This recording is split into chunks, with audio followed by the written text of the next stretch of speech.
Welcome to this presentation on Scene Without Light, a benchmark thermal data set for robust gesture recognition. This research was conducted by Aman Singh et al. And published in 2026. Today, we'll explore the key findings and contributions of this important work.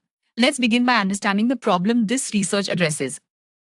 Good morning, everyone. Have you ever tried to control a smart device with a wave of your hand, only for it not to respond? It's frustrating, right?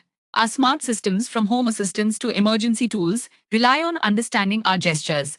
But here's the problem: most systems struggle when the lighting isn't perfect or when you're not at an ideal distance from the camera. Did you know that over 70% of current gesture recognition systems struggle in low light or when you move too far away from the camera? This isn't just an inconvenience.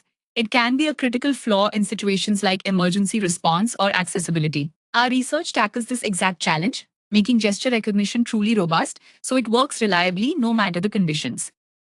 To solve this, we built a unique training ground for our gesture recognition systems. Imagine you're teaching a child to recognize different hand signals. If you only show them these signals in a brightly lit room, close up, they'll likely struggle to understand them in the dark or from across the playground. To make them truly smart, you teach them in all sorts of conditions, right?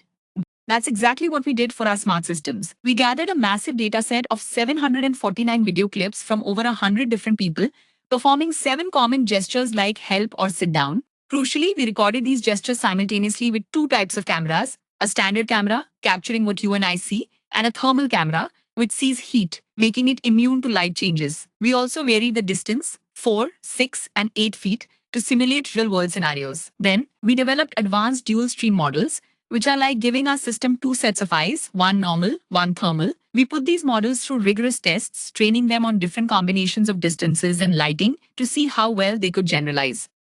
So, what did we discover? Our big win is that by combining normal and thermal vision, our systems achieved nearly perfect accuracy, reaching an incredible 98.9%. This means they could reliably understand gestures even when traditional cameras struggled. We also found something fascinating.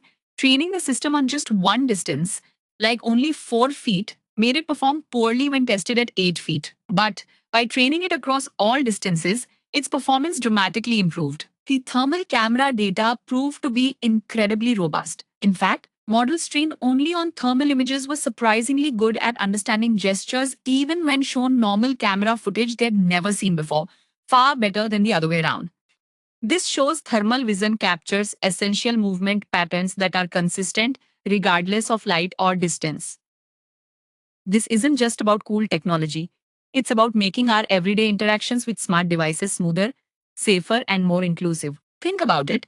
Current gesture recognition often fails precisely when you need it most, in a dimly lit room or when you're trying to signal for help from a distance. Our research shows that by integrating thermal sensing and smart training, we can overcome these limitations. This means we can build systems that are truly reliable, capable of understanding your gestures, whether it's bright daylight or pitch black, whether you're close up or further away. It opens up new possibilities for hands-free control in challenging environments, making technology more dependable and useful in the real world.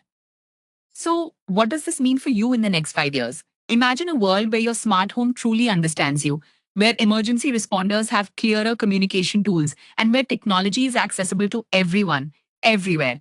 In your daily life, this research means your smart home devices will respond to your gestures flawlessly, even in the middle of the night or from across the room. For emergency services, it means clearer communication through gestures in smoke filled rooms or low light situations, potentially saving lives. For accessibility, it means people with disabilities can rely on gesture controlled interfaces that work consistently, regardless of environmental factors. And in cars or public spaces, hands free control will become genuinely intuitive and robust, making our interactions with technology seamless and stress free. This research is a significant step towards a future where technology truly sees and understands us, making our lives easier and safer.